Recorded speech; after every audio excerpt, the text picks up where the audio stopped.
back. You right, Alex?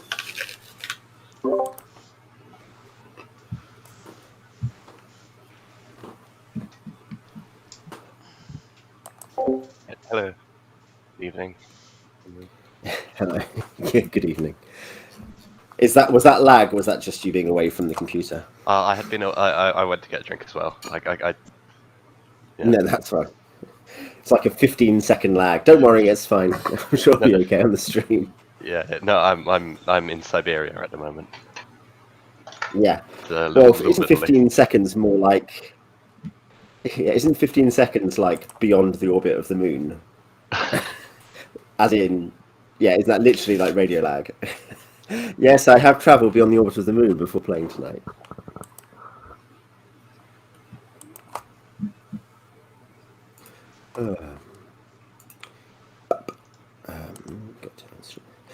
So my plan for tonight, we can go live in a minute, but just pre-brief you is, I guess two of you want to work out how to make a character. That's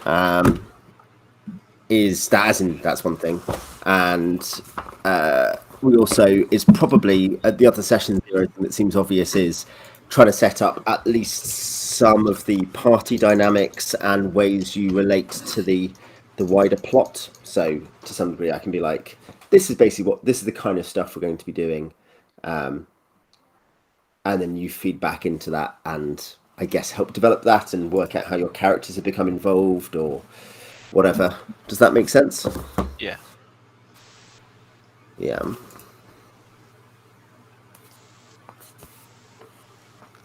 Are we doing the standard 4d4 plus 4 one? Yep, that's how we're doing it. I guess we can do it on stream. I will. Yeah. Oh yeah, roll it in roll 20. I was about to roll it in Alex, Discord. are you the one viewing? Or are you viewing us? Or is that not yet. I can. If that was quite an abrupt start. No. It's because I hadn't scheduled it properly, so it just started live when we clicked live, I think. Well done, Owen. So, guys, how many cancelable takes did you offer whilst we were technically live? Who is getting kicked off the internet next? I think I was pretty good. Yeah. Mine was all in fiction races. Jamie, how much do you value your current job, and how much are you looking forward to applying for a new one? Oh, well, mine was all in fiction racism, so it's fine. It was in character, and I condemned the character completely. In game. Yeah. I've definitely run into players, not really like any regular player, but one-shot players where it's not that, but you're definitely doing stuff in game that's just obnoxious. That's just you being obnoxious. But you're like, oh no, my character just is like this, and you're like, yeah, I guess they might be.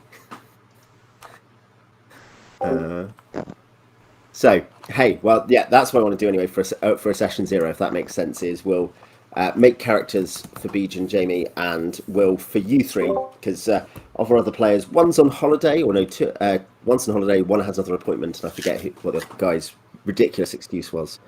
But yeah, we will build your characters into the campaign, and we'll somewhat help build this together, hopefully. So yes, the campaign is going to be called Mysteries. One thing I can do, by the way, I can edit this afterwards to cut out the first couple of minutes. But the campaign is going to be called, I think, Mysteries of Athas. I don't know if you've seen the thumbnail I knocked up. No. Something on. No. Is it? No, it would be the same ones for the Roll20. It'll be on my channel at least, yeah. Yeah, I'll have a peek. Yeah. Oh yes, it's a GIF on a beetle or something. Not a beetle, is that a cank? Yeah. Yeah. So I guess we can start rolling. I was going to say, I think the stream, I'm waiting for the stream to catch up. What I can see of the stream to catch up, basically. It is a cank, yeah. Yeah. there was a really, really very good caravan picture. I was like, Dark Sun Caravan, but it was like, so I was like, okay, that's not so. Because YouTube, I mean, you can have portrait thumbnails, but if you want the kind of big color splash, it has to be landscape, basically. Yeah. Have you labeled Fort Yeah. Sisra, because that's where we are? I was going to say, Alex, is the it's not where you're starting, but it is your initial objective. Alex, by the way, are we running? Does it look like we're streaming properly? Yes. It looks and sounds like it. And as a test of my so yeah, my end, I don't yet actually. It's that like my pre doesn't yet have you in it. Like it's taking a while to catch up properly. Yeah. As a test of my Dark Sun knowledge, the area on the map that most people would take to be water, that's like the sand, the silt sea or whatever it's called. I see. It's not actually water. Sea, yes, the Great Salt Sea. Witches do say that it was once water. Well, that the sages say it was once water. But and I noticed that south of us there's a very ominous, like probably an ominous dark one of the many valley thing.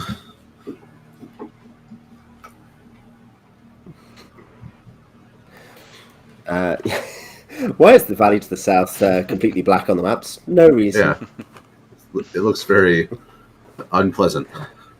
It'll be fun to go there, I promise. Yeah. Yeah, you've got the Windrider Mountains on one side, and the jagged cliff all the way at the top left, and the grasslands beyond. I feel like that this has moved over, so I'm going to see if I can... Yeah, the picture has moved over.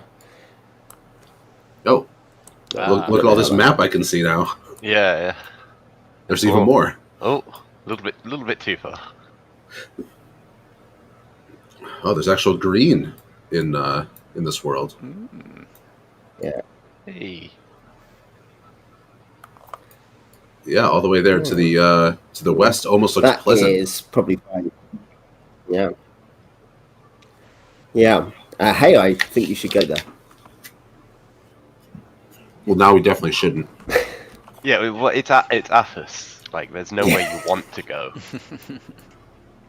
But even like staying at home isn't an option. So, you know, everything's bad. All right, so I will. Yeah, we'll sort out all this text, all the map stuff for next time properly. But just for our purposes, we just need. There we go. Fort Sisra back on the map in the same position. Let's get rid of that other one. There we go. So, yeah, we'll be calling it Mysteries of Athas because it's going to be a campaign. I guess the prompts and things we were interested in were exploration, weren't they? That was the big thing that came after our discussion, getting a bit of everything else in. So the idea would be that you are dune traders, basically. You are connected to a merchant house. We'll talk about that momentarily, or in a bit, maybe after we've made characters. And that will give you scope for basically expanding into exploring all kinds of places and trying to find special stuff to make money out of. And all of that will lead into those PCs who might be interested in why is Athas so weird and there are so many strange things about it. Those PCs will have chances to find things out. I think would be the idea. Yeah. Yeah, I guess we can start rolling then. So to give some protocol on PCs, people may optionally have character trees, which is like a stable. You don't run them all at once. You use them for special missions. You're like, oh, I want to have my guy who's a Sarnacist for this one. But you do not have to. Phil, one of our other players, Sparks' player, is going to have 2 PCs. They're both going to be elves. Alex has 4 PCs prepared. So you can make 1, 2, 4, whatever. A particular thing about the trees, if I can find the right page in the rulebook for this. So at the end of PC classes, maybe. This is in the first edition. It's second edition AD&D, but the first edition of the Dark Sun setting. So character tree. Yeah. This is the rulebook for it. It also has a world book. I've got a review of this on my channel. A world book. It's got a short story, some monster stuff, and an adventure and a map. The adventure is actually surprisingly respectable. I was a bit like, oh man, maybe I should run that. And then I saw of the two things that there are like 5 or 6 Dark Sun streams have done, is literally having done that adventure. So it is still something that could happen in the world, but I was like, yeah, we'll probably do something different to start with. Yeah. So yeah, in terms of trees, technically you can roll up 4 characters. That's what it says. To begin a character tree, you roll up 4 characters. You make 1 active, the rest are inactive. And you're unrestricted as to class or race, but they all have to share. This is the basic thing: good, neutral, or evil. Isn't it? Oh, I thought it was... No. All the 4 characters in the character tree must be either good, neutral, or evil. Page 39.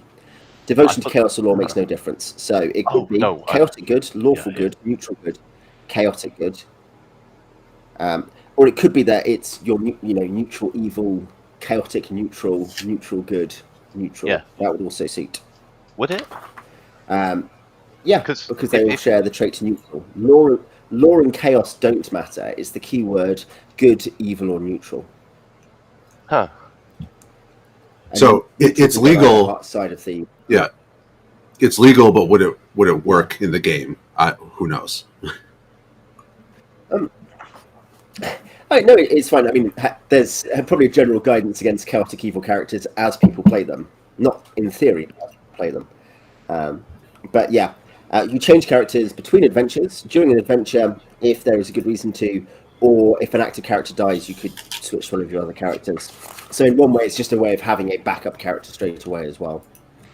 Advancement: the active character receives points and levels just as described in the player's handbook. Every time the active character goes up a level, 1 backup character also levels up. Inactive characters are not NPCs or followers. They are not kind of hiding in the background doing stuff for you, but instead are other characters. Basically, a big thing here is if we see Dark Sun as having a Dark Souls flavour, they are a backup for that. If you die, you have someone else you have put thought into already there. Mm-hmm. You can't freely exchange things between them. Keep separate lists. That you can exchange some things, but they're not. It's not that they are a shared inventory. That is basically everything you need to know about it. It is optional. People do not have to do it, and they have to make 4 characters either. Like I say, Phil has made 2. But basically, it's a way of having pre-prepared backups, and also if you're like, oh, we're going to go on a stealth mission, maybe I'll switch to my rogue. That would be a legitimate use of it, is to be like, I want to have more specialized skills. So in that sense, maybe more like in a Morpurga, you're like, okay, so we're going to do this raid. I will use this character, rather than my other character. So I've got the right build for my party.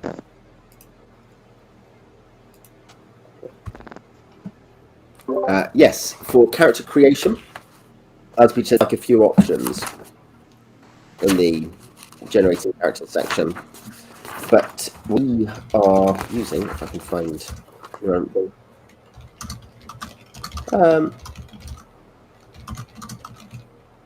it is the base is 4d4 plus 4 6 times, written down in order. So strength is 4d4 plus 4, then you roll dex. So you get very good stats this way, is basically the point. But they are in order rather than assigned.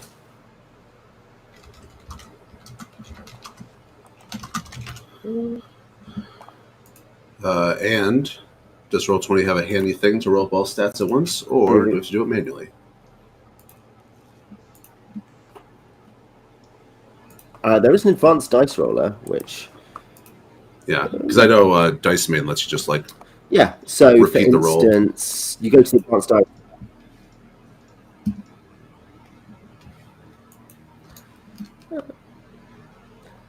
No, it doesn't. I don't think it has a repeat function. It might have something else though. I know people have made macros. I think I used to have one. They've got macros. I don't know. Yeah. Oh well. Guess we'll just You can create macros via Roll20. roll it the old-fashioned way by doing it over and over. All right, I'll start. Let me get my character sheet open here. Just like in real life. Okay. So whilst you're doing that, you're obviously your choices are as in other. Yeah, go for it, Beach. You go while I talk. Your choices are you also have to pick a race and a class, as you'd expect. So, and because it's second edition, each race or each ancestry has advantages, disadvantages in terms of ability adjustments and in terms of secondary abilities. Legal races other than human are dwarf. Dwarves are super hard-working and focused people who very much like their big advantage they have is their focus. If they are doing something that's right on the thing, their mission, their task, they're very good at it. They get bonuses. Elves are desert tribesmen generally, a bit wild, very much on the chaotic side of things generally. Half elves kind of fit in nowhere. They're the opposite of realms half elves, who are like, they are ultimate diplomat, but they're kind of good. They are still good bridges, but more in the shadows. Half giants are massive, get +4 strength, +2 con, -2 int, -2 whiz, -2 charisma. Incredibly strong, incredibly powerful. Halflings mostly come from. If I can get the team to. No, they mostly come from the Ringing Mountain tree rate, like mountain and forest, and the reputation of halflings amongst the lowlanders is somewhat dark. There is a degree of cultural interchange, but there are rumours about cannibalism, i.e. halflings eating people they capture. They would say it's not cannibalism because they're not halflings. They're in a fertile place and they are very protective of it. Mules are half dwarves, and they're not biologically. They're not kind of bred half dwarves. They are basically magically created, magically bred, rather than just being when a dwarf and a man love each other very much. They're very tall, very tough, very good at being like gladiators and fighters. Very good, incredibly resilient. Like they have a particular rule which is they can have incredibly long periods of running or exerting themselves compared to anyone else. And Thrycreen are insect men, basically, who are how are they described? They're like most like mantises, mantis warriors, and they are just. They have natural attacks and are a bit different to other things. There are various splat books which you guys have access to in PDF, I think, for most of these. But the core thing is, so you can, if you want to look at kits and you want to look at other stuff, we can go to other books. But the core thing is, those are your racial choices and character class choices. Let's click forward to class. The classes are, you've got, amongst warriors, you have fighters, rangers, and gladiators. Gladiators are weapon specialists. Rangers are quite similar to basic rangers. Fighters are similar to basic rangers, fighters, but are also good at mass warfare. Like, Dark Sun is a setting designed for mass combat and miniature warfare and stuff. And we may well have some of that come in, depending on how politically engaged you get. Wizards, you can basically be a defiler, a preserver, or an illusionist. An illusionist is also a defiler or a preserver, and that depends on how you get your magic. And so, a preserver is a normal wizard, more or less. A defiler gets power more quickly and can do more powerful things, but destroys the environment around them as they do this. It is an environmental fable, you can guess. Priests, you can be a cleric, which is a elemental priest who makes deals with elementals for people and is generally kind of is involved in that sort of nature. Druids are basically druids, but they are connected to a particular area of land. And Templars are priests dedicated to a sorcerer king who draw their magical energy through the sorcerer king. The sorcerer king is controlling the great cities of the tier region or tablelands or whatever you want to call it. These big black blobs you can see on the map. Rogues, you can be a thief or a bard. A thief is a thief.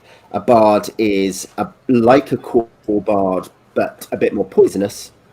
And you can also be a psionicist. You can also be, via the Dune Trader book, you can be a trader who is a thief type he gets fast talking, which is what Flynn has in our Spelljammer game, but he gets it a different way. And they also get a few other advantages. They get special kinds of followers if they get followers, and they get particular proficiencies, different class rewards, and things like that. So if you're wanting to have a thief who is slightly more pointed towards trade and doing the actual trading stuff, you can be a trader. So with that said, Beach, have you got an idea for a PC here? 17 strength, 16 dex, 15 charisma. So yeah, it seems to be pushing me towards a leader type fighter. So I'm good at fighting. I'm good at not getting hit. Yeah. I don't have the constitution to be a gladiator, so seem like a leader of men with that high charisma. Are there prerequisites for I was going to say the barbarian that. There was prerequisites for some of them. That's why I checked to see I couldn't be a. At first, I thought gladiator because I could play the crowd, but I need a 15 con for that. Yeah. Well, I'm thinking like with the charisma, there's I can't remember what book it might be complete fighters. But barbarian. Do we have the list of Dark Sudden kits? I guess I don't know anything about specific kits. So I was just looking at the base classes in the core book here. Do I even have? Is everything from the complete? Isn't it? It was one of the Dragon magazines, I think. Are we doing things from the complete Dragon fighters? Magazine article. I will.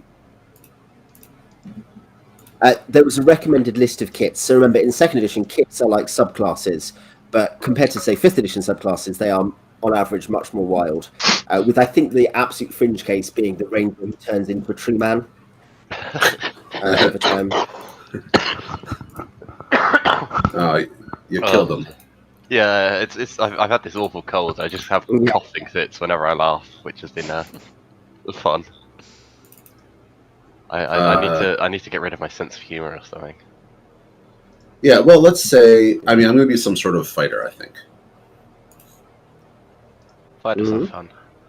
Okay, so it's Dragon Magazine 194. Recommended kits for warrior. Amazons, barbarians, the kit, beast rider, myrmidon, savage, wilderness warrior. For wizards, Amazon sorceress, militant mystic, wizard, mystic, or patrician. For priest, Amazon priestess, barbarian priest, nobleman priest, thief, assassin, bandit, beggar, bounty hunter, cut purse, fence, scout, and spy. And bard can be blade, charlatan, herald, or jongleur. And there's new kits as well in that, like slave warrior or tribal priest. I like the idea that, Jamie, you should make a thief who's a bounty hunter and a thri-kreen, but instead of like a slight hiss in your voice, you have a click, you're called Fulfus. No, I'm going to be very original this time and go in a totally different direction. Yeah, completely different character. Yeah. What's your motivation? Oh, those are some juicy stats even for Dark Sun. Mm-hmm. 16, 14, 15, 13, 16. That is on one side of the distribution. That's pretty good. Yeah. Because you can 4d4 plus 4, you can still end up with like 9s and 10s more regularly over a character tree, at least more than you'd expect. You're like, oh great, this character just, especially when you add in like racial minuses, and you're like, I have a guy with like intelligence 8.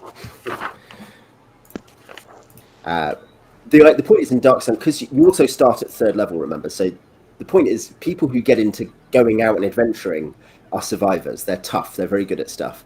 So there are first level fighters around, but they are. I guess you could generate them in a normal way, but they are much more like fodder. If you've got to adventure status, you are a real survivor.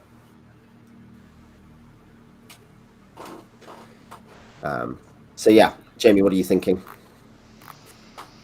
for your character? Well, I feel like I've been given a gift with these roles, so I want to use it wisely. Don't screw it up. But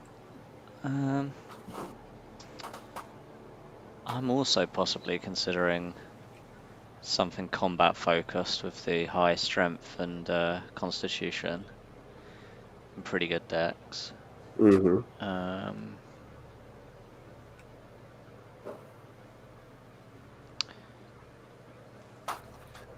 Possibly an elf, because they sound fun. Let me have a closer look at these warrior classes.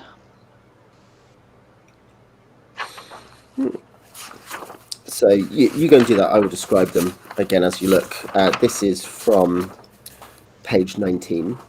That's the 19 has actually got the summary of all three. So fighters, skilled warrior trained for both individual combat and warfare in military formations. Characters are the mainstay of any organized military force. The ranger is a warrior knowledgeable in the ways of the wilderness, skilled in surviving the rigors of the wild oases and the brutal stretches of desert between them. Many slave tribesmen are rangers.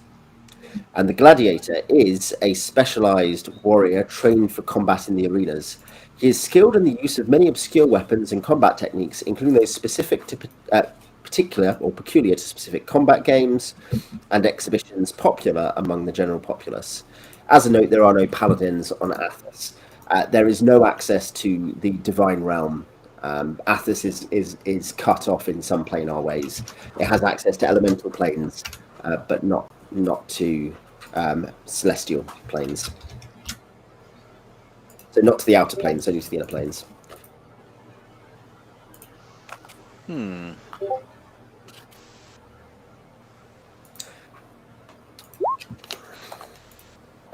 terms of race class, if you're an elf, there are race class limits. So you don't have to be an elf, you can obviously choose something different. But elves can be clerics, filers, fighters, they can be gladiators up to level 10. Illusionists, preservers, psionists, rangers, templars, and thieves. So elves, to be fair, are very flexible for class. They can't be bards or druids.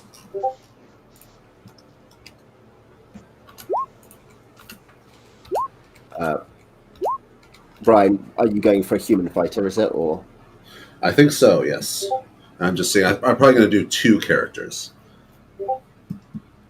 Yeah. Have a micro tree. Yeah, makes sense. I mean, maybe more later, but let's just start with 2, and that's enough to juggle. Okay, I am very dexterous with this one. Sense.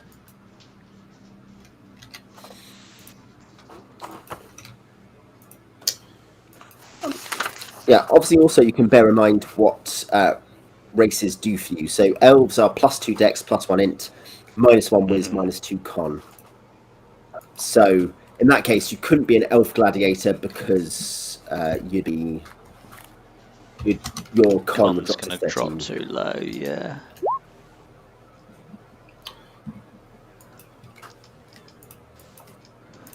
I think we might be going for an elf and hey, on the ranger.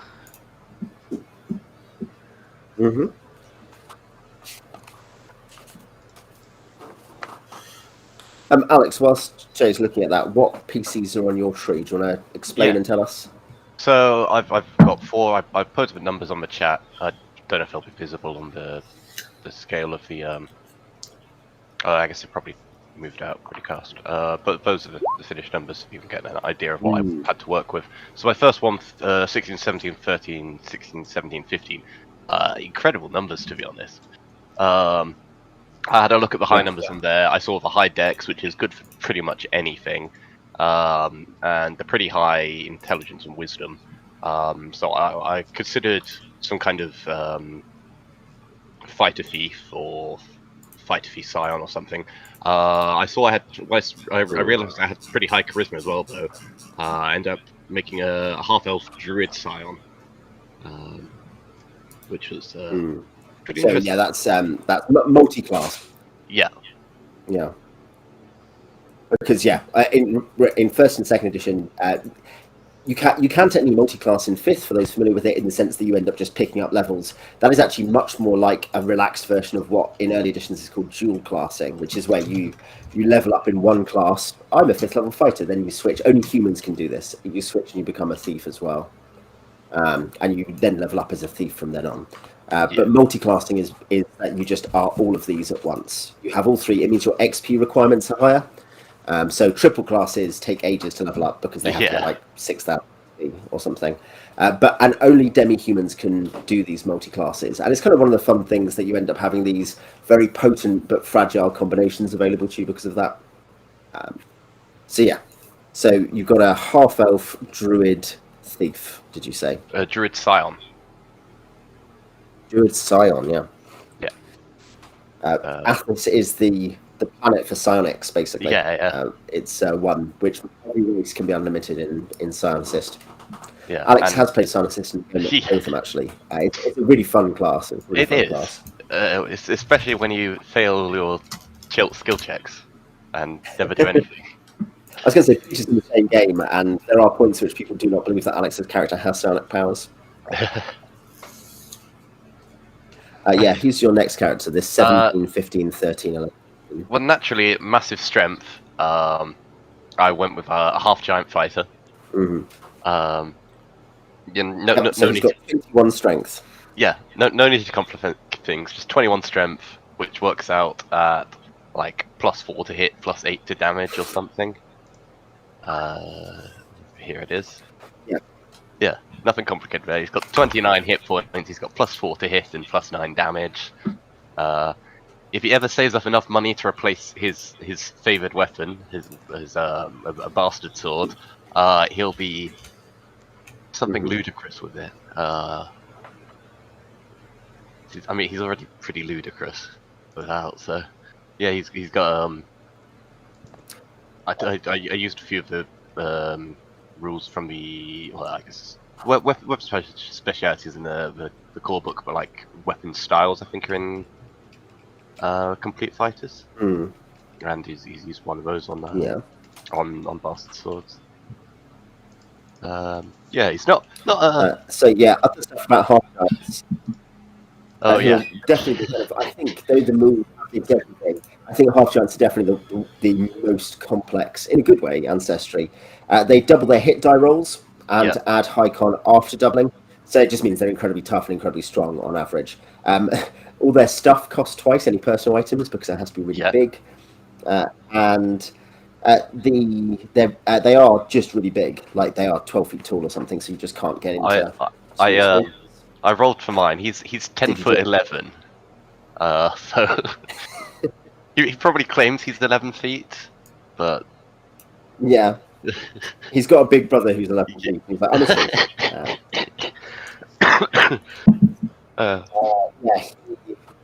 The other thing is that half giants are bound to one half of their alignment, like they may always be lawful. Yeah, they can switch the other side. Each morning, technically, though, the expectation is kind of, and there are some weird rules about this which we probably won't be using, but like you can be like, oh, I think for good role-playing reasons, my character's going to become lawful good because his best friend is lawful good. Yeah, and he wants to be like that. Yeah, so my half giant Mericles is chaotic neutral, so I guess bound to the neutral axis would flip between chaotic neutral and lawful neutral. Or true probably, neutral. Yeah, probably chaotic neutral at the moment, given he's been following some elves or something, just kind of rambling around the desert. Let's see my third one. Third character. Third character is a triple class, so this will be slow going to level up. That is an elven fighter mage thief, so a preserver, I guess, preserver mage. No specialization. Preserve, yeah. So that's a core book wizard functionally. Yeah. Which is interesting. So rather than it being that preservers are bad, like you're like, oh, defilers are normal, but preservers are bad. It's actually preservers are not fine. They're exactly the normal wizard you're used to. But you're like, you could just destroy the environment instead. Yeah, could just choose to do that any day. You know, I've had enough. I blow it up. Yeah. Oh no. Doesn't matter. Yeah, I guess it'll turn up at some point. I was gonna say like the wild talents. Everyone's got everyone, even non-psionicists, get a psychic Everyone power. gets to roll. Yeah, everyone gets a psionic again, because this is Dark Sun is obviously kind of, there are a bunch of things TSR is selling Dark Sun on in the early 90s. One, it's this ecological fable of global warming. Two, it's got more of an emphasis on battle system and mass warfare and stuff that's meant to suit that. And that occasionally comes up. That's less important. But three, and this is a massive thing, is psionics. There are 2 psionic expansion books for Dark Sun. Basically, all the psionic expansions, apart from the Psionics Handbook, are Dark Sun. And so everyone gets to have. So this is page 20. Every player character in Dark Sun has latent psionic powers and will be a psionicist or a wild talent. So if you're not a psionicist by class, you are by talent. So everyone gets to roll that. This is. Where are we being told about that? Wild talents. I will get Complete Psionicist Handbook out for this. 1 second.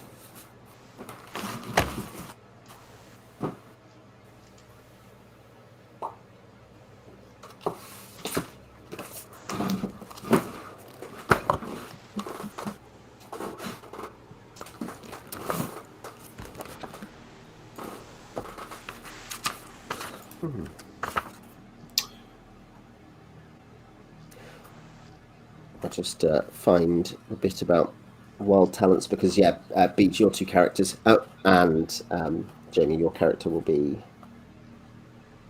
wild talents as well. So we need to generate that in a minute. So Alex, who's your 4th character? My 4th character is a human bard. He's got the least exciting stats, but he does have poison. And all the other good bard stuff. He doesn't need to be good at fighting if he's diplomats. Yeah. Aren't they? Yeah. Doesn't need to be good at fighting if he's helping, his friends do the fighting. Doesn't need to be good at fighting if he's poisoned you in your sleep. Yeah. Beach, do you have your 2nd character choice? Yeah, I was going back and looking at exactly what I want to be for this warrior dude. But yeah, for the 2nd character, I think it's going to be some sort of thief. I'm not sure if I'll do a specific kit. Looking at that list from Dragon Magazine, I mean, Cutpurse sounds cool, but then the fact that we're sort of out in the wilderness makes Scout or Spy kind of seem interesting, so I might look into those. Attractive. Yeah.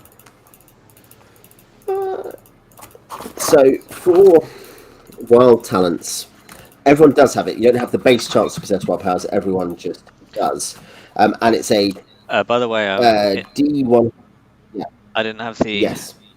constitution to be a ranger, so it's going to be a human ranger instead. Yep. Yeah, I think my first edit my fighter is actually going to be. I think I might be a Myrmidon. That would really tie me tightly to this caravan company, because I'd basically be like employed by them. I'm a company man. But in order to do that, I need a higher con. Yeah. And so I think I might just go all in and just be a half giant. Just take that strength all the way up to Half giant. the stratosphere. Nice. Which will give me a 21 strength. Your charisma will still be 13, I guess, won't it? Because your charisma will take a hit from that, but I think you will still be a quite charismatic guy. Yeah, 13 is pretty good. I think it could still be sort of like an officer type, or a somewhat leader with a 13 charisma. Your charisma, your basic stats, that would give you maximum number of henchmen 5, loyalty base 0, so no change, but reaction adjustment +1, so you're still quite personable. People are still quite like you. Yeah. I think of like an affable soldier type,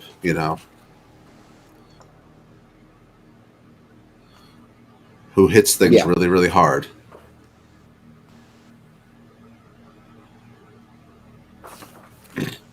So what does my bonus go up to if it's 21? A +4 to hit, a +9 damage adjustment. Oh my god! Yeah.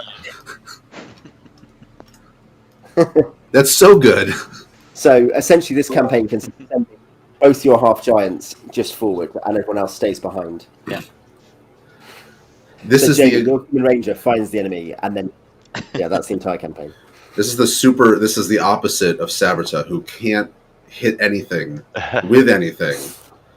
I've super specialized in hitting things. Beach's character in my open table realms game is a second level witch now, so wizard, but with the witch kit, which means not proficient at any weapons and never can be, and also has quite bad stats.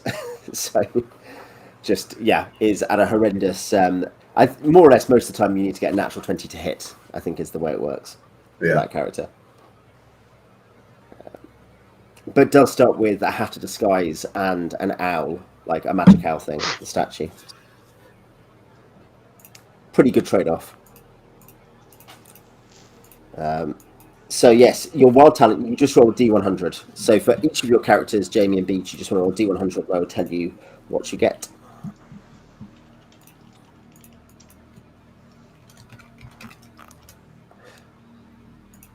$19.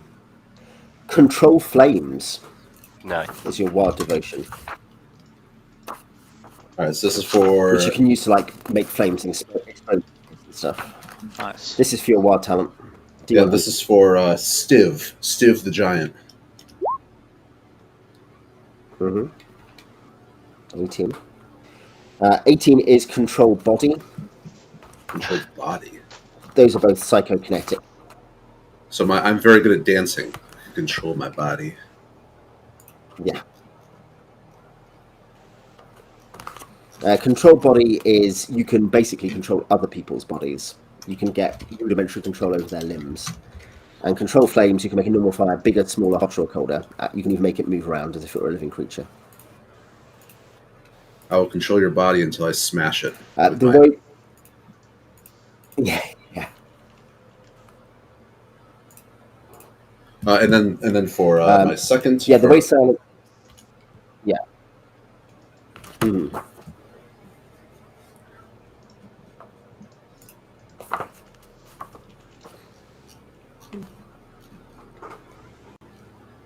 $24 hit points at third level is very good. A 9 and a 10 in there. Way above the average. Yeah, well, the average is 16.5. So. Like my half giant has like 29, I think I said, and that's doubling all his rolls. So getting 24 normally, that's hella good. I think he has a little bit more than that actually, but that's because he's got like really high con.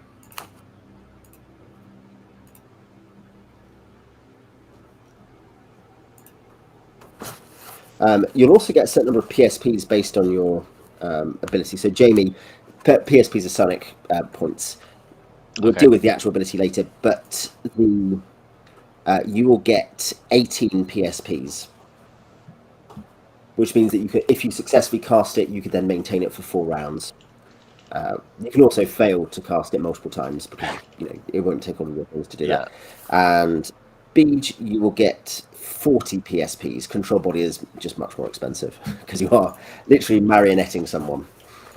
So 40 is my total pool right now. PSP. Yeah. I think you get obviously a few more because we start at level 3. You get the basic. This at least I'm just reading from page 20 of Complete Silence List.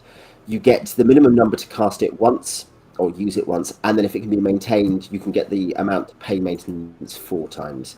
Afterwards, you gain 4 times every time you get. Okay, so you'll each also have +8 from leveling up. So 48 total. Yeah. And what's the? I rolled the 72 for my second character. What's the talent for that? That is Sound Link, which is a telepathic ability. Sounds. I mean, no one rolled any psychoportation. Sound link is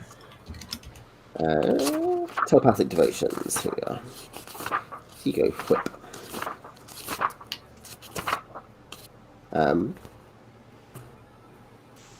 Sound link. You can tap into the auditory system of another person or creature. You hear whatever your link hears. If the linked creature is subject to an auditory attack, the telepath also has to make an appropriate saving throw. The critical fail on that one is you're deaf for 1d4 hours. Interesting. Man, that's pushing me towards like a scout or a spy or something. Would be very useful for that. Yeah, you could have rolled on an 82 dream travel. Oh. There is a way, actually. The 100 is you get any devotion of your choice, and then you roll again and consult the wild sciences table, so you get a second, more powerful ability. So you could end up with like 2 devotions, a science, or a devotion and a science if you'd rolled very high. Yeah. Cool. So, yeah, Jamie's rolled his. Have you rolled your hit points, Brian? Not yet. So we are level 3. Put that in. I don't think these Your sheets are third going to level? work for me. Yep. I'll So have to redo remember it that somewhere your else. half giant, you want to roll your dice separately, basically. You could technically do it as 6D, but you should do it as 3D and then double, because there's a narrow range of possibilities. Can you explain that? So, as a giant, what do? I get As to a roll half giant, twice. you roll your 3 dice, and roll your 3D10 for your fighter, because he's a fighter, isn't he? And then you double that, then you add your con bonus times 3 because you're 3rd level.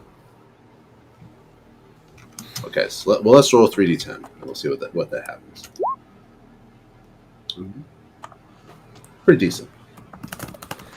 Yeah.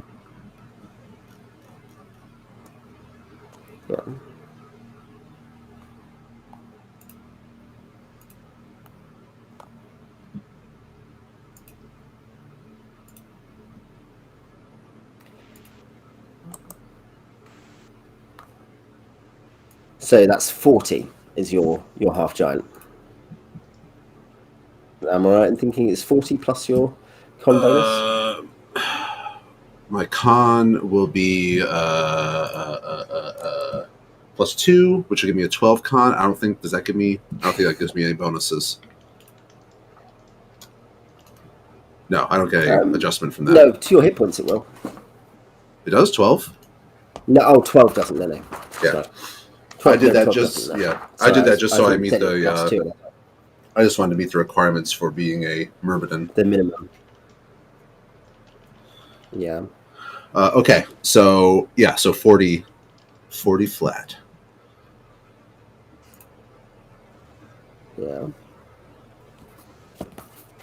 And I guess you can roll your thief as well. But yeah, could be a scout or a spy, I guess. So yeah, Jamie, I don't know if you're interested in any kits. Remember, kits are a subclass. They give you extra options. They sometimes give you extra restrictions. Yeah. These are recommended ones for Dark Sun. You can kind of guess what they are from what I'm going to say. There are some limitations on them.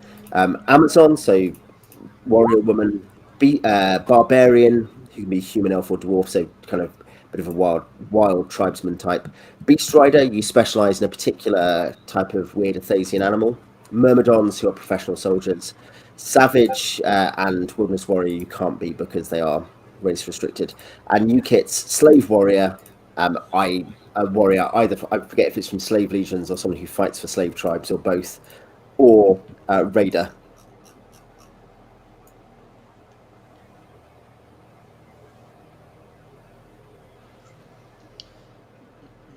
Thief is a D4 or is it a D6? D6. D6. Okay. All right, let's see how it goes. Very well. About as good as it. 17. Nice. Couldn't have asked for much better. Could buy 1. It could have been 18. You should complain. Go to the manager.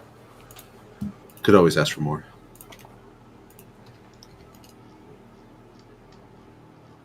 Yeah. And yeah, I have no con adjustment here. I think I'm going to be a human thief for this character. Yeah. Yep.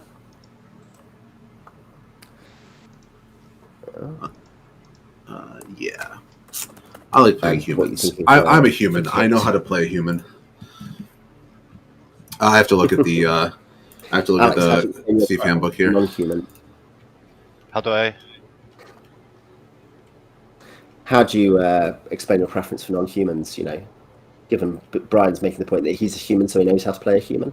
Well, I'm a human, so being a human's boring. You know, you could be normally I find myself actually going the other way, saying humans are perfectly fine. There's nothing wrong with playing a human, but equally, there's nothing wrong with not playing a human. Like, you know, there's a reason we're not playing accountants and officers. You know. Oh, that's not what we're playing? I was hoping... I'm afraid not.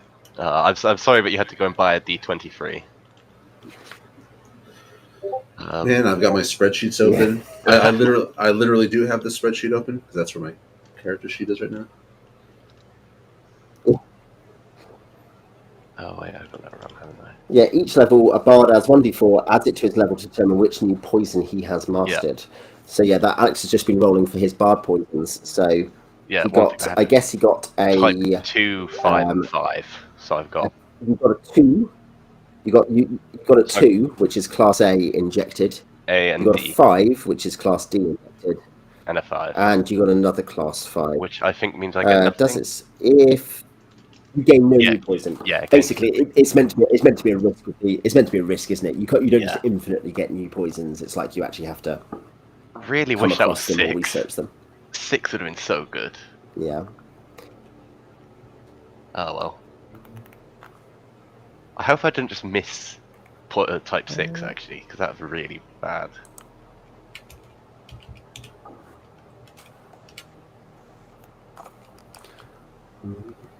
I quite like. I would say, Jamie, if you want to be biased towards anything, I like the idea of you being an Inix beast rider, basically riding a massive animal, like you're a half giant cavalryman. A little bit soured on looking after animals after a Dalman would, but if it changes anything, I have like the most animal focused like druid scion. Like there's a Beastmaster Scion Assist kit, which gives you like the ranger's animal empathy, and some bonus on like telepathy with animals. So you know, if you want to be like someone who's got like a cank or something that you ride and want to help take care of it, that could be a thing. Possibly. I'm actually currently just processing all my ability score modifiers and stuff like that. Yeah. So actually my con is 15, so do I get a further 3 hit points? Yep. Per level. Well, not per level, but yes, total, because you'll be at +1, won't you? 1 times 3. Yeah. Remember, none of this saves you against instant death poison.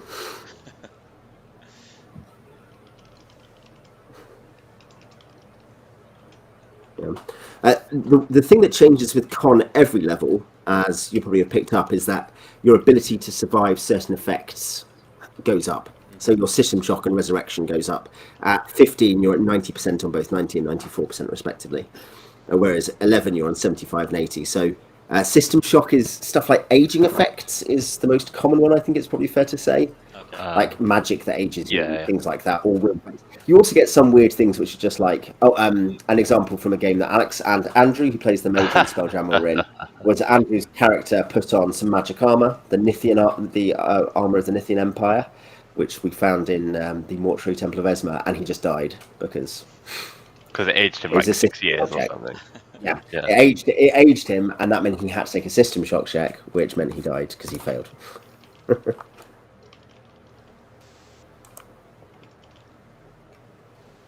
Yeah.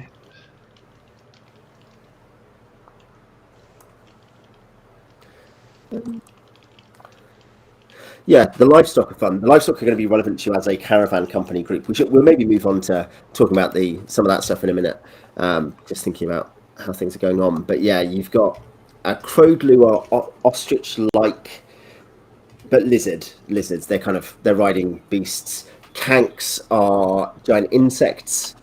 But they're kind of like horses, I guess it's fair to say, like maybe Shire horses. Mechalots, which are not an option for riding, are like absolutely enormous insect things. Could a half giant ride a mecha? Oh, you can. Well, I think it'd be too big. Even it's like bigger than an elephant, isn't it? So it's kind of it'd be more like he would fit quite snugly in a howdah. He could have a special Right. howdah. It wouldn't look as big, as small on it. Biological tank. Yeah, Terrans are, I think they're pterodactyls, aren't they? And yeah, Inix are 12-foot long lizards who can go up to 16 feet long and 2 tons. Which, yeah, are a nice big one for. I think there are possibly things in some of the products of like half giants riding them. Half giants riding Inix, yeah. Yeah. Because they specifically can't ride tank. Yeah, the Kank are a bit too small for them. But I don't know. I look at the Crowdloo, which is Gene Trader. I think the Crowdloo is going to be too small as well, like much too small comparatively. It's large size technically, so.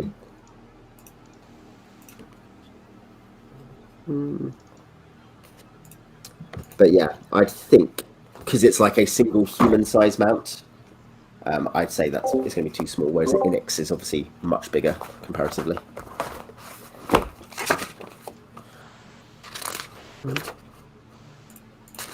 Jojo, Thasian giant. Right, so domestic animals is where they are. Yeah. So size-wise, Kankar 8 feet long, Erdlu are 7, which are not. They're herd animals. They're not mounts. Mechalots are 30 feet long. They are gigantic. Inix are huge. So I guess you'd say a half giant who's a large creature could ride a huge creature. Would be the way that'd work.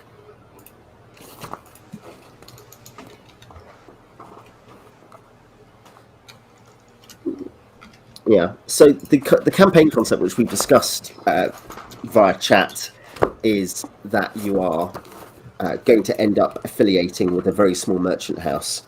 And I guess one thing is working out why your characters, particularly whoever your primary or active character is likely to start as, get involved in this. And the house you are joining, and this is relevant to the one point I've set out on the map, which I assume Jamie has on his screen, because I think you do. I think I saw it was there. Fort Sisra, down here, which is way out on the edge of nowhere, more or less. It's very isolated. You can see the city of Barlek is the nearest major settlement over there to the west. There, which is one of the city-states of the region, which are all ruled by sorcerer kings, immensely powerful wizards and pharmacists and things like that, who are try to kind of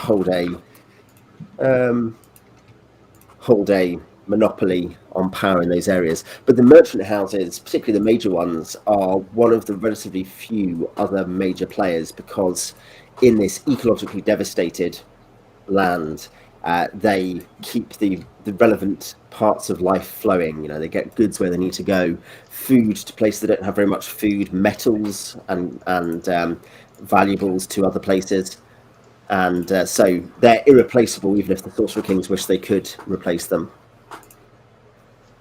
And yeah, this main central region with the marked cities is the Tier region, which, from, if I'm getting it right, you got this because I haven't actually done the layers on this right. That is Tyr, ruled by Kalak. That is Uruk, ruled by Hamanu. That is, I think that's Gulg, ruled by Lalali Poo. That is Nibene, ruled by Nibene. Barlick, which is a democracy, you understand, but which elects it has a permanently elected dictator for life. He's lived a very long time, called Andropolis. That's Ram, and that's which is ruled by Abalek Ray, and Draj, ruled by Tekuktiklay, I think it's called. And yeah, so you can see Fort Sisera out here by the Salt Sea is very much out of things. It is, however, a place that this house has needed to go to, House Sisera, which is ruled or run by Andres Sisera, who is a ranger and trader by class. And yeah, basically they are very minor now. They were at one point a rising group of adventurers who had started caravanning, but various disasters struck. You hear some tale of betrayal, and they were reduced to this one outpost, and can now only afford really to put together and run one caravan at a time. And they are also positioned in terms of their headquarters in quite a poor area. However, the bright side is that this means that there are opportunities for bright young fellows and ladies such as yourself to make your way up the commercial pole, because there is Sisera doesn't really have allies, and he is looking for allies and agents to lead these caravans, and he has a particular idea for how this place right on the edge of nowhere could make money. And basically it's that there are a bunch of weird old ruins made in styles no one makes anymore, made in styles you just inappropriate to build now. They'd be too hot or too exposed, but which are sometimes covered by the sands, sometimes just in the middle of nowhere, but which are full of stuff. Also, if we make money that way, Sisera thinks, then maybe we could become specialists at going to weird fringe places like the Ringing Mountains over here, and become specialists at getting special goods, and kind of go into the exotics market, the antiques and exotics. That's his idea. So yeah, I guess that'd be the next thing to work out is, because your adventure is a very difficult land, how have you ended up, or how do you think you've ended up affiliated either directly or at one remove with House Sisera? Like, why would you get involved with a failing merchant house whose leader has come up with one last mad idea to save everything? I think mine are pretty easy, because both as a Myrmidon's a professional fighter, and a scout is also usually a professional. So this is probably just a pure business opportunity. Like, hey, they're promising something good here. We could get in on the ground floor of a revitalizing merchant house. Or if it all falls apart, we can always just move on and find jobs elsewhere. Yeah. So your guys are just professionals, Stiv and Marcia. Just professionals right now, in it for a perfectly normal job. Yeah, I'd say that they're in the beginning. They're in it just for, like, this is a job. Let's work for these guys. Yeah. Do you have alignments? Because you have a tree. I guess it matters for J2, but because you have a tree, do you have alignments for your characters? Yeah, I think they're going to be, because they're very mercenary, I think they'll be neutral. Mm-hmm. Yep, that's their core value. Are they both going to be starter true neutral, or?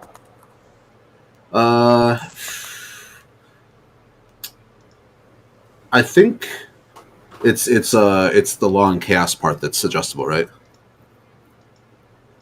Yeah. I think they'll both be leaning more towards lawful, because it's better for things to be organized. I think the half giant can move on either side. As in, if neutral is his fixed thing, then he can be lawful or chaotic or true, basically. For Stiv. Yeah. Any more thoughts about your guy, Jamie? As a rank, I sort of imagine him as a kind of in a similar position where he probably makes a living guiding people through the through the wilderness. So I can imagine him in a similar sort of contractor sort of role. Yeah. Yeah. Do you have a name for your ranger yet? No, not yet. I'm a little confused. There's no are the kits listed in the campaign setting book? They're not. They're not. No, They're they in are. Dragon I will. Magazine. I'll put it in the Discord. They're in Dragon 194. I will put it Cool. in the No, Discord. I've got it here. That's fine. I've got it downloaded. Yeah. It's on page 74 of that. You can get basically all of Dragon and Dungeon at anarchive.com, which is an amazing resource. Given how much like legitimately good stuff is in those magazines, underratedly.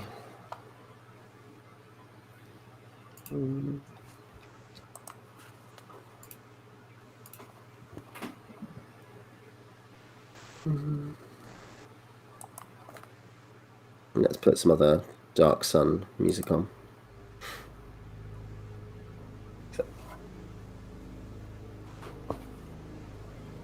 There we go. Ooh, I can see listed here under suggested non-weapon proficiencies for the Myrmidon. For Dark Sun, I think seamanship and swimming will come up a lot.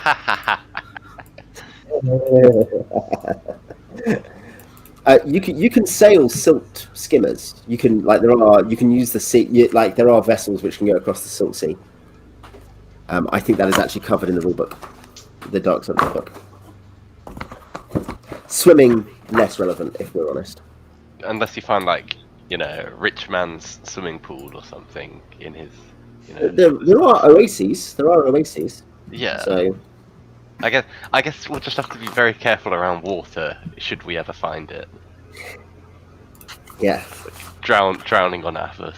What a way to go. Yeah. I intend to make it happen.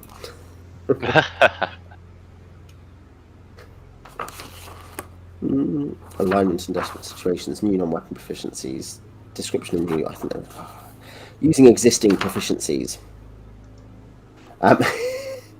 So, seamanship, this proficiency only finds study by madmen, fools, or the preternaturally ancient. Swimming, this proficiency applies rarely. For example, in the decadent pools of nobles or small bodies of natural water in exotic locales. Yeah. Yeah. For NWPs, your class is either you're told what it is in the core book, so Ranger will be that, so will Fighter. For Defiler, Gladiator, Preserver, Psilocyst, Templar, and Trader, it is in Rulebook, page 47.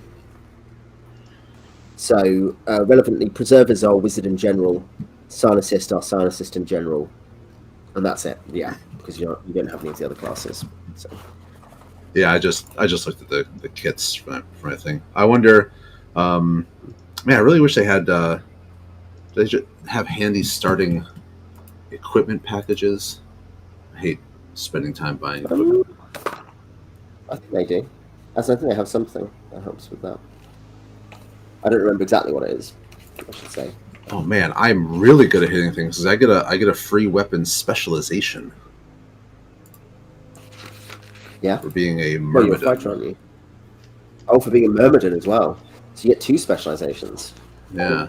Quite fighter. So, I could be good at both close and ranged if I get 2.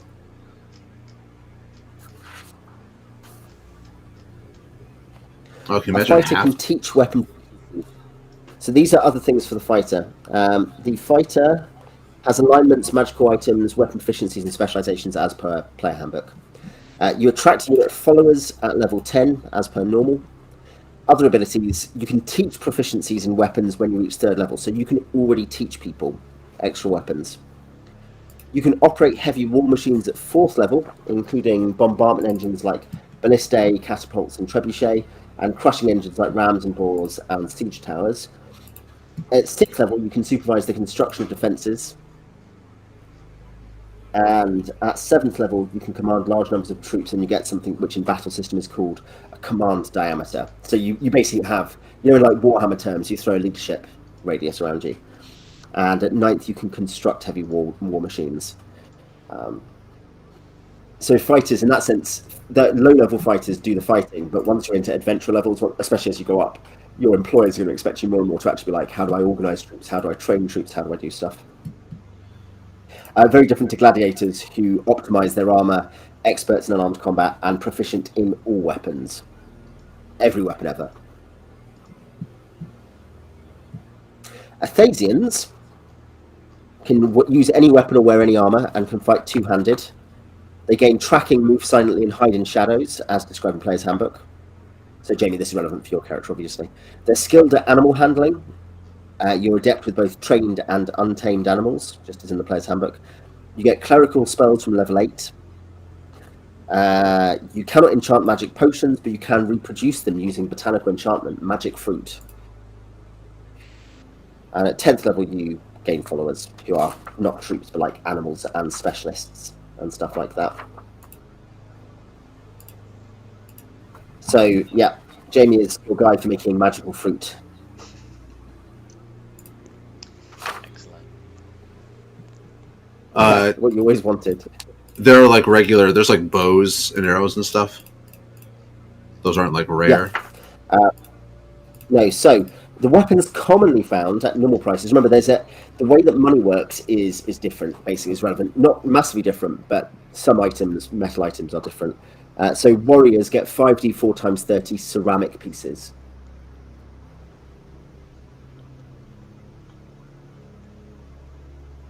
Okay.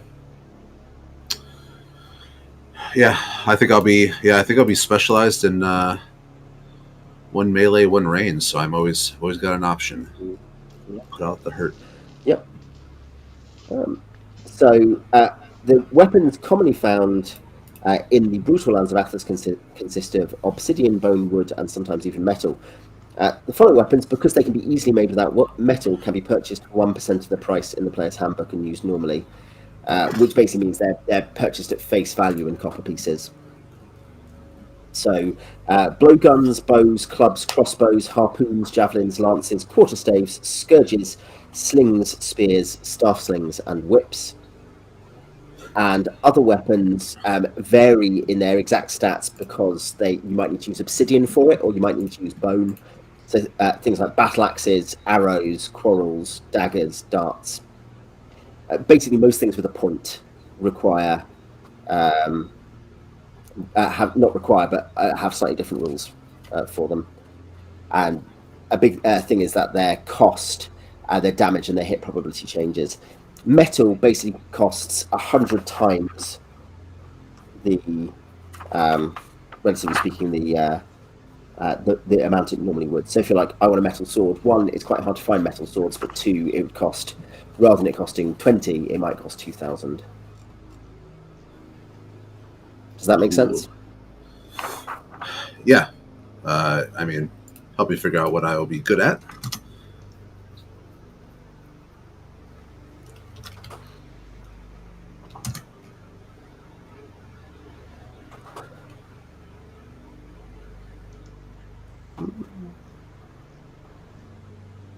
So, yeah, and you start with CPs. So 100 CPs equals 10 SP equals 2 EP equals 1 GP equals a fifth of a platinum. So that's basically the same. The rest of it is the same. You can also break up a ceramic piece into 10 bits. So the equivalent of silver is bits of normal silver, and the equivalent of gold is ceramic. However, the prices are affected accordingly. So, for instance, a ton of water, 250 gallons, it costs 10 ceramic. It's quite expensive to get lots of water, like 10 gold for a big barrel of water.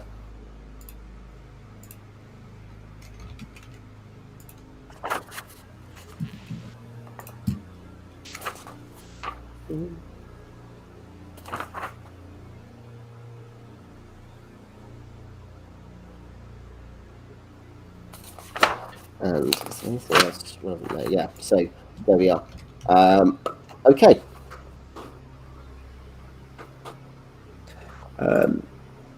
Yeah, basically people don't carry metal around. It is a metal poor world. So I think I saw an NPC who had like a +2 magic longsword, and I was like, wow, that's like the best item I've ever seen in Dark Sun in terms of weapons. You're like, that's incredible, because it's steel. That was the point. Yeah.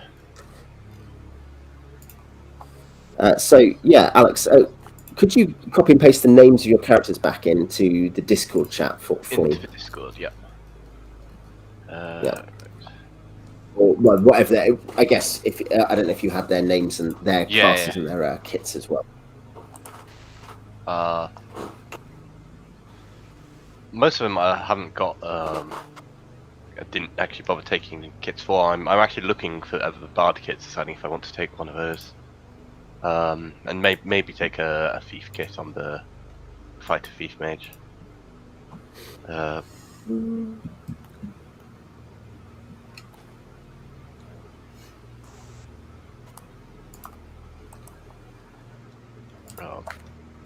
Do the same one we've got them there, I guess.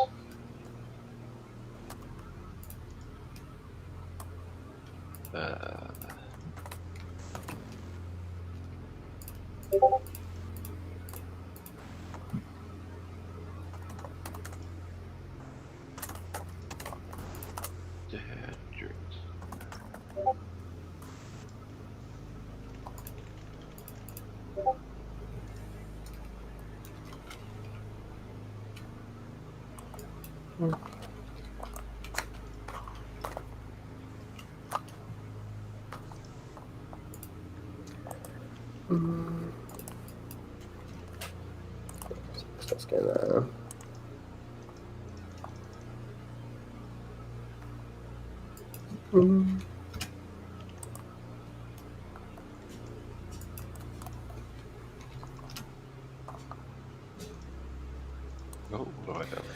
So yeah, I guess that'd be the next thing, Alex. What you should we should work out how your character's got involved in House Sisera. Yeah.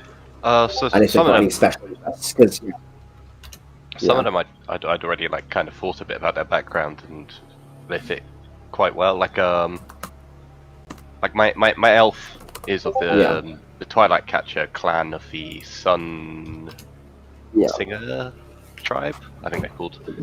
So they're already quite a mercantile tribe, and elves kind of have a tendency to have a wanderlust comes over them. They just kind of leave and just start walking around doing their own thing. So I kind of get the feeling that he's probably just he's the sort that he'd probably claim he's going away, just having a wander and explore and stuff. When in reality he's just looking at things, trying to learn how he can help his own clan trade better, get better money, get better do better for themselves. What's the last one there? My half giants are half giants. So he was probably just wandering around and bumped into someone and just followed. Probably hasn't been like invited or anything. He just convinced to be fun. Yeah, it didn't take much convincing. Yeah, just started like digging one day or something. Let's see, the druid. I was going to say Phil is thinking. Phil is thinking for tribe, water hunter or night runner. So, because he's making elves. So we got quite different. But yeah. Yeah, my druid. So half elves, like you said, they don't fit in anywhere. So I imagine he was probably, dropped off by his elven mother, deposited with his elven father, who was a trader, and kind of grew up like that with trading and stuff, until he felt the call of his kind of his guarded land and learned how to be a druid. So it's possible that what's his guarded land, if you have I just figured I called it the Howling Hills, a kind of a range of hills with some caves running through them, so that as the wind blows through it howls. Yeah, I guess they could be major air, minor earth. Yeah, they could be part of the range to the northwest of Fort Sisera. Just in here. Yeah, it could be nearby. If I can. Yeah, relatively. Just so you're within striking range of being able to do stuff there, I guess. I mean, you don't need to, until you're higher level, you don't have to spend much time at your land at all. Yeah. Like, there's, someone else taking care of them whilst you gain experience. But when you reach like level 6 or so, I think it is, you have to spend like half your time in your land watching over it. So I think it's level So yeah, 7. what's he doing with House Sisera? I mean, it's entirely possible that it was his father was or still is a member of House Sisera. Maybe one of the few people still around. Or maybe his father was and has since died, but he still has that link to the house. Maybe his father was a companion of the head of House Sisera. Yeah. He's an because he's an adventurer, wasn't he? That started it. So it could be that he was one of the original team. In which case, you might know a bit more about the rumors and legends of how things went wrong, basically. Yeah. It's not like anyone's going to listen to a half elf anyway. So people say things, I guess. And what about your bard? I have. It might change a bit if I decide on taking a kit or something, but I kind of get the feeling it's mostly just he's heard all the stories, he's told all the songs, he finds them dull, boring. He wants something new, something exciting, perhaps something ancient, something different. And if there's these people digging up the past, you might as well follow them, see what they can find. Yeah. No, that makes sense. That's not a bad idea. So what? How is character creation going for Brian and Jamie? Poring over these kits. I have set up. Just set up my thief's skills, which heavily favors move silently, hiding, and detect noise, because that's what it was recommended for scouts. I also get a bonus in the wilderness to my move silently and hiding from the scout kit. Nice. So that brings my move silently all the way up to 80% at 80%? Level 3. Yeah. Good Lord. Oh, I guess level 3, yeah, that probably makes it easier. Yeah, so 80% in the wilderness, and it would be 65% in urban areas, because I get a penalty on those skills when I'm in cities. Other than that, I'm just looking at equipment. Is that via? Obviously, you can only give a certain amount per level to a skill, can't you? You can only put like 20, 10, 10. So is it just that as a scout you get big bonuses to that? That is I have no idea about that rule. You can have a maximum. I think it's 15 points per level you put in. You get 30 points per level. You can put a maximum of 15 in.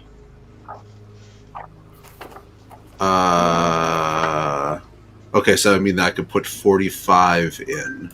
Yeah. So okay, I'll just check for you. So each time, so at first level, you can put up to 30 to a single skill. So that means that you would start at 10, so you could start at 40, and then you could add 15 for the next two, so you could get up to 70. So you can start at 70, and then assign the remaining points as well. And then there's bonuses, armor bonuses, dex bonuses. Kit bonuses. Indeed. So that's not as hard as it sounds actually. Yeah, I actually I put in 50 points to move silently, so it seems I can easily get that. What's that character's dex? 18. What's the dex? 18. So you'd be at plus 10. So you would actually start at 80. Yeah. Is that not wearing armor? Or? And then there's another bonus if you don't wear armor. Yeah. I'm wearing leather armor. Leather, no change to anything. Mm-hmm. I guess no armor, you get bonuses. Elven chain, studded and padded, you get penalties, but you can wear them and do skills. Whereas if you're wearing just chain, you can't use these skills basically. Does Elven chain exist on Athas? Well, find out, I guess. It's Elven. They make little rings out of wood, and then they. It's chain armor made out of like elf bones. Yeah, it's very time consuming. Yeah, elven chainmail. Yeah. Oof. Boom boom. So range abilities. Jamie, you will start at 20% hide in shadows, 27% move silently. Okay. And you have the tracking proficiency for free. So you don't have to put a non-weapon proficiency into that. You just get tracking. Cool.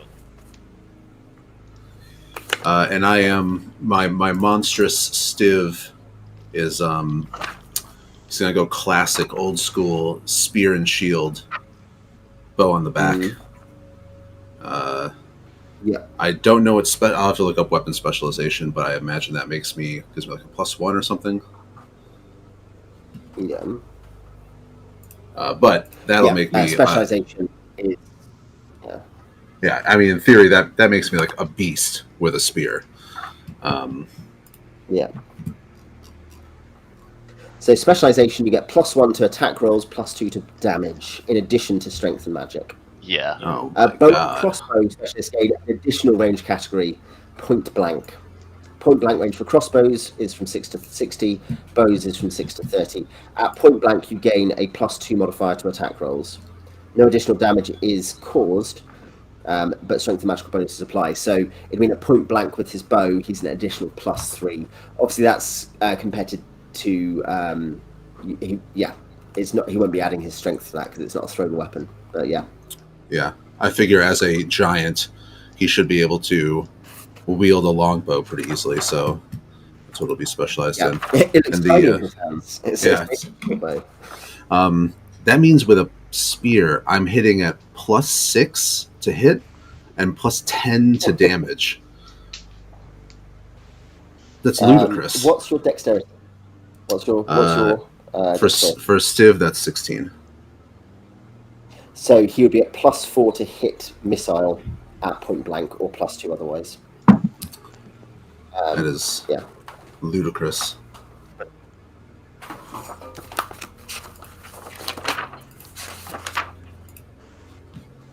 Yeah, you will find you need it. Is the only thing to say. You'll find you need the help. Because Dark Sun has a lot of quite powerful, deadly monsters in it. There's some samples: AC4, AC3, AC3, AC8. That's not so tough. AC4, AC2, AC8. AC -10. What? AC0 and AC7. So there we are. Who's hitting the AC -10? On a natural 20, AC. assuming no other problems. If you have Thaco 10, then you're evens. Like that shouldn't be like too hard for the half giant fighters to do. I mean, kind of. Like obviously, half, at first half level, giant if you're +4, 18 Thaco, No. that's 14. Weapon speciality brings it to 13. I guess get a bard friend to help you. That's another +1. You're still at -10, so that takes you to 23 needed. So you'd still need a natural 20. Yeah, I'm just thinking, like, are there any other buffs he can get? I don't know. Well, bless from your clerical friend. That's one. Need like two more points. Yeah, basically to get it to the point where you need a 19, you need like 5 different things. or just like level up 3 times. That'd do it. Yeah, the real trick is just get good. And have magic weapons. level 5 half giant with a +1 weapon. Magic weapon.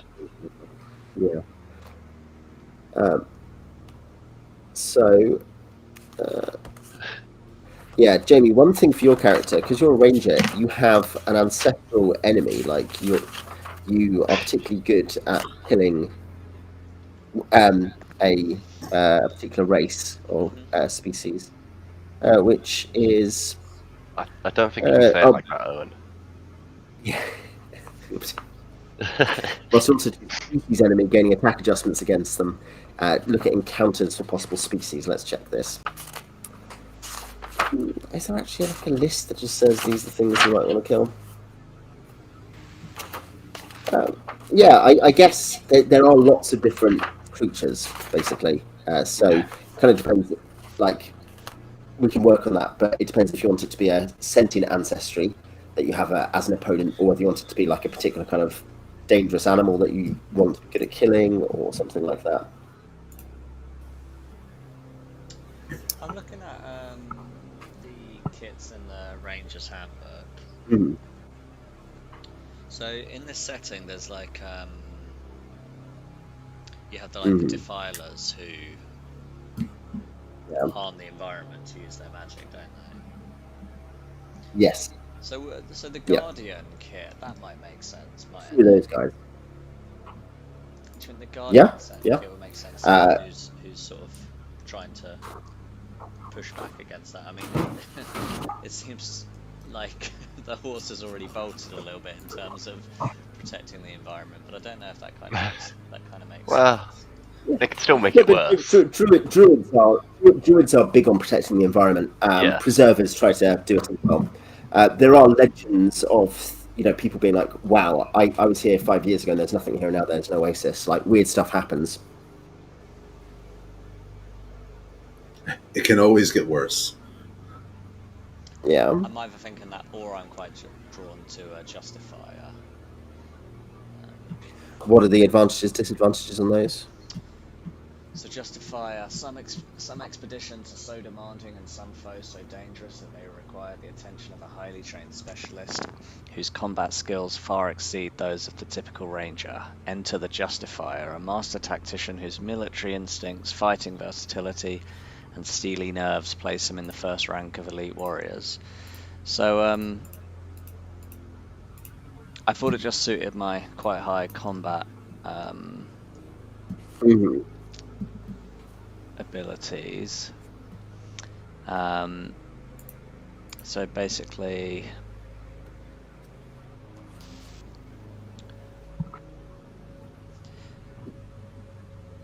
you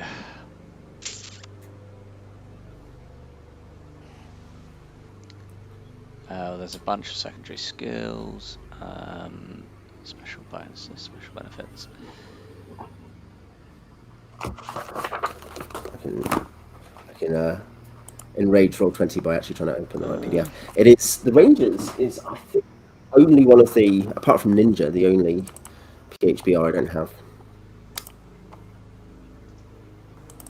I think you do, because hard copy, I see. Oh no, I've got a PDF. As in, I have PDFs and I have hard copies. I don't know. I remember with Spelljammer. Picking my kit was the hardest choice.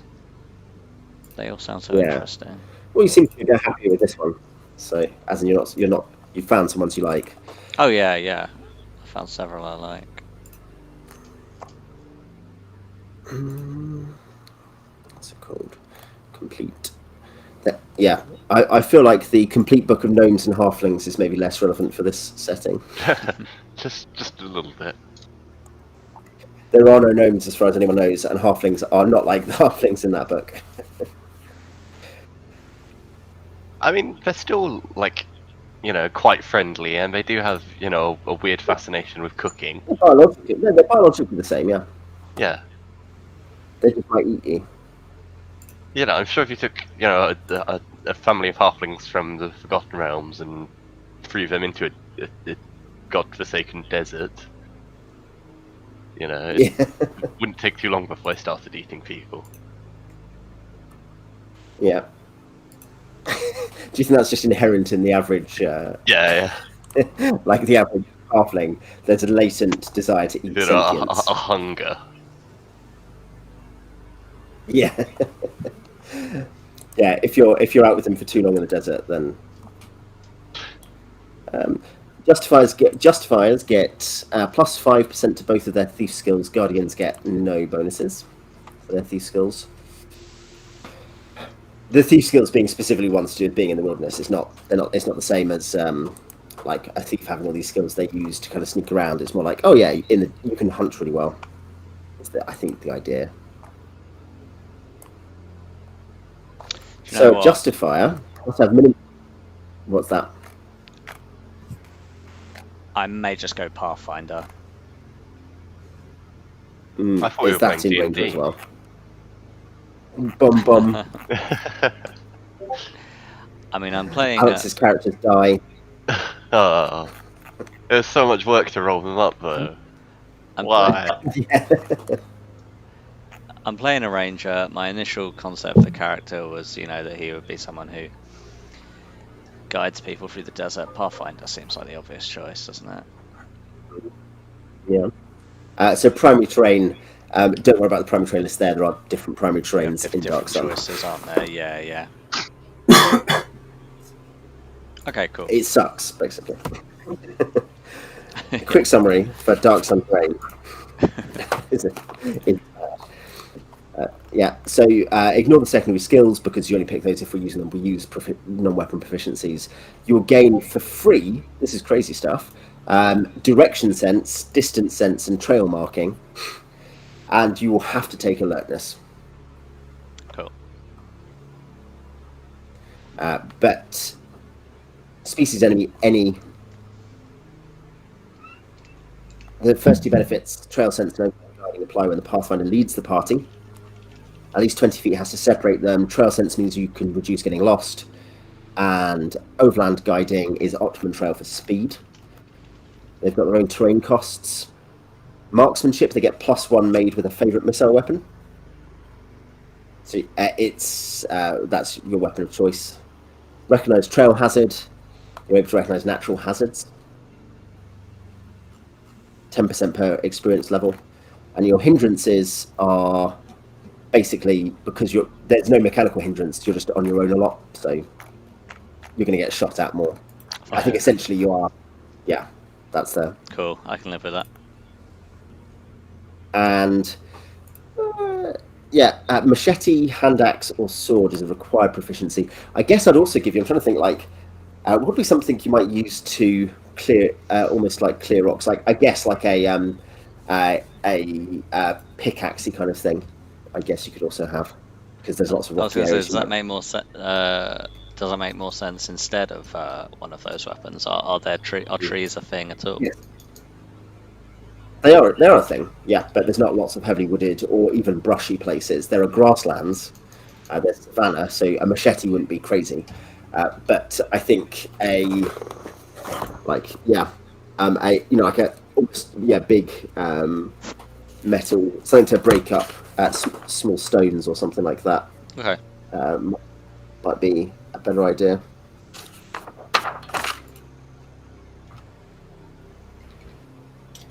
Like a pick.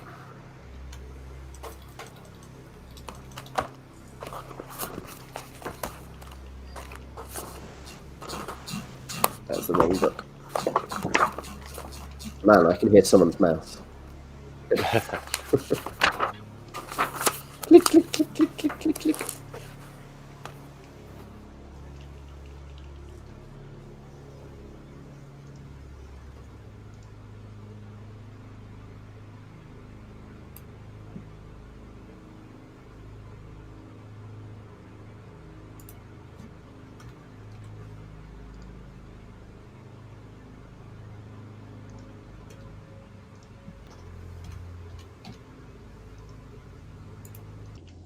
Where did you lose me? You'd been very quiet for quite some time. For a couple of minutes, yeah. Yeah, I'd only just kind of realised that you hadn't heard anything from you in a while. Yeah. No, I don't know what happened. I had just been saying about... did you hear what I said about Footman's picks, Jamie? No. Okay, that must have been about when it came out, which wasn't that long ago. But basically, I was saying a Footman's pick is like a two-handed weapon, which does okay damage, but it's kind of would probably be you could probably use as a specialized, also for breaking up stone. Okay. But yes, for cost for weapons that aren't, this is on page 51 of the rulebook. There's stuff like you can have blowguns, bows, etc. for 1% of the normal price in CP, and there's nothing changed by it on the whole, other than by material. Like the price is really cheap, but other stuff vary in cost, weight, damage, and hit probability based on their material. So a footman's pick would be counters that, and it needs to be made of metal, bone, stone, obsidian, or wood. And the price and the weight and the damage and the risk of breaking changes depending on what that is. Okay. So for context, it would cost you cost be one. So because it's 8 GP, which is 100 CP, I think. So it'd be 800 CP, I think, or something like that, to buy a metal pick. But a wood pick would cost much less, basically, is the idea. Yeah. Just get the currency conversion out again to remind myself. But yeah, I feel like these characters are nearly sorted now. Mm-hmm. I don't know about Beej. I think he's just got stepped AFK. Or he's just back. There he is. I've been listening. It feels sorted out mostly. Yeah. I mean, the final equipment and how much money that leaves me with, I'll probably just do that offline before the first game. Yeah. Yeah, I was going to say, you'll need to generate money, which is page 51 of the Dark Sun rulebook. Warriors is 5d4 times 30, which is relevant for both of you. But yeah, so the gold in the book is, so 8 GP would be 800 CP. So, you can't get that, basically. But wood would be 10% of it, would be 80 CP, which is not... not impossible, I guess. I'm trying to think. It can be purchased for 1% of the price of the player's handbook. So for 100 GP, 100 CP, sorry, something that was 1 GP would become 1 CP. But yeah, so it'd be 80 to get a wood pick. A sword, like a short sword, for example, 10 GP, 100 CP. So what is 5d4 times 30 likely to come out as? Well, like 60 coppers, 65, somewhere in there. Times 30. Mm-hmm. Oh, 5d4, so that'd be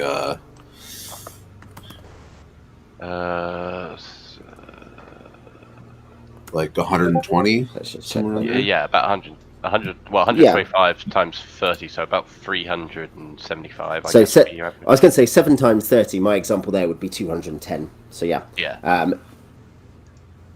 Yeah. Is there anything else other than people equipping their characters that needs to happen? Just thinking, just going through tasks in my head. How important are, I didn't do anything with languages. How important are different languages in Dark Sun, or is there a lot of common? Do people generally? Yeah. So in the whole area you're in, people speak. Yeah. So in the area you're in, people speak. Tyrian or Tableland or whatever. Mm-hmm. You spend proficiencies because you get non-weapon proficiencies based on your int and stuff like that. Well, based on your class plus your int and stuff. You can put those into non-weapon proficiencies, or you can put them into languages. And only your racial language, inverted commas. So for non-humans, you'll have to put something into common. So humans know Tyrian, they know Tableland, but for, I guess this is relevant for your half-giant Beej. Yeah. He'll need to spend at least 1 non-weapon proficiency slot on common. Other languages, halfling, thri-kreen, gith, half-giant, etc. Or giant, rather. Half-giant speak giant. Yeah. But you could also speak Aarakocra, Belgoy, Etikap, Goblin Spider, Jojal, Measle, Yuan-Ti, Anakor, Braxat, Genie, Gith, Halfling, Kenku, thri-kreen. That is the list of other languages. I guess there'll be Dwarvish and Elvish as well. I lost I lost my animal handling.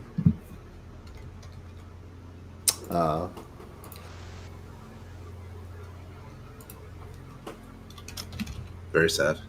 Oh yeah, and yeah, I was going to say Jamie's ranger needs to pick a racial enemy of some kind. Yeah, no worries. That's, I think, one of the few jobs left, isn't it? For other than equipment, I mean. Make it half giants. We'll fight. Yeah, you can pick half giants and just hate. Well, one of the kits was giant killer. Giant killer. You probably don't see so many of those. Because they reach like level 2 or something and charge the first giant they see and get stepped on. Yeah. No, well, I kind of think, like, you can imagine his character being like, "Don't worry, guys, I'm not against you. I'm against your disgusting parents, or whatever your ancestry is."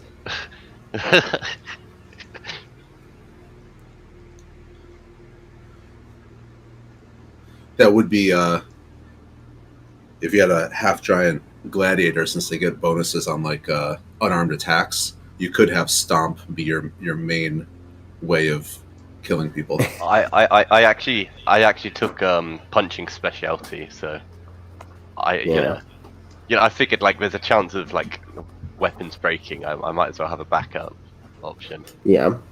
And given my there are my wild talent on the half giant is double pain, so the chances of me just knocking someone out with a punch are not bad.